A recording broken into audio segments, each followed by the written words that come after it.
Okay, so this video is going to go over kind of some of the motion that our body needs to have to take some pressure off of our back. In the bracing video, I kind of explained how the ligaments and the tendons might have a little bit more, and the bone might have a little bit more that it has to do and more pressure than is necessary being put on it if we don't activate our muscles. Similarly, that kind of happens if we don't have motion in different parts of our body. So we really want to make sure that as we're doing things, we have motion in other areas, otherwise we end up just compensating. So for instance, if you look at me, you can see I've got a giant thing here. Every time I move right here, I just have a hinge point right here. That's not what we're looking for. That is not ideal. So you want other parts of your body to help you move. So one of the things we're going to work on is twerking, which if you've heard of, awesome. If not, you're going to learn. So twerking is basically just tilting and untilting. And I realize that I have something black behind me, which may not be ideal for this. But if I make myself taller, nope. So just tilting and tilting back. And I'll remake this video if I need to. That is twerking or pelvic rotation. Okay, an easy way to practice that is you might find that if you were to try that right now and do what I did, back and forth, that when you get in this position, it might hurt your back. If that is the case, I want you to back off. So when you do this laying down, which is the way I recommend doing it, and I'll show you in a second, if you find that when you go in one direction, you get some pain in your back, I want you to back off and just make your motion smaller. Over time, you will be able to go into more motion back and forth, but it'll take some time until your tissues adapt and your tissue endurance to this activity changes while your body understands to move. So a big thing about back pain is that if you push into the pain that you were having, you're going to cycle it, and it's just going to keep happening.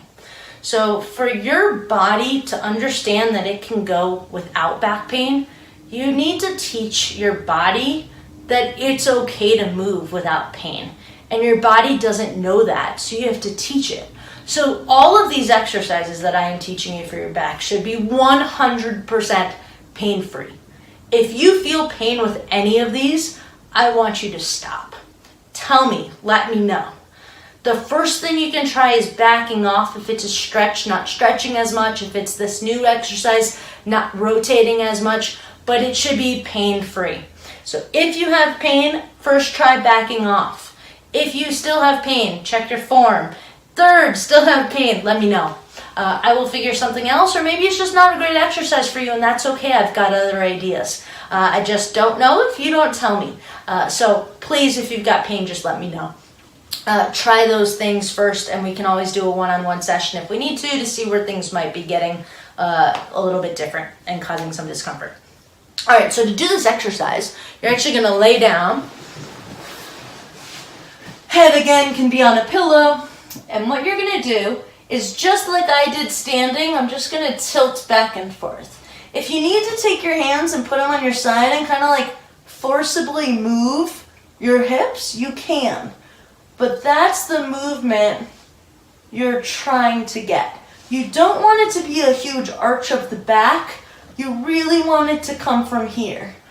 Again, if you get pain in one direction, just make it a smaller movement, okay? So that is what I call a pelvic tilt. You just want to get that motion comfortable, get your pelvis moving. The pelvis is the conduit from your core to your legs. In order to be able to do things like walk and squat and do things without pain, you need to make the connection from here to the legs, and the pelvis is stuck in the middle.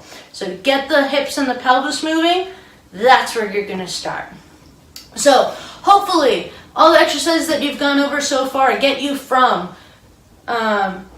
increasing the mobility, feeling like you're getting flexible, getting a nice stretch through different tissues, getting some mobility back in certain areas that you might not have it, or you might not have even known you could move in that type of isolation. Now you know. So hopefully that those types of things help you out. If you've got questions, please go ahead and let me know in the comments below. And we'll move on to the next session soon.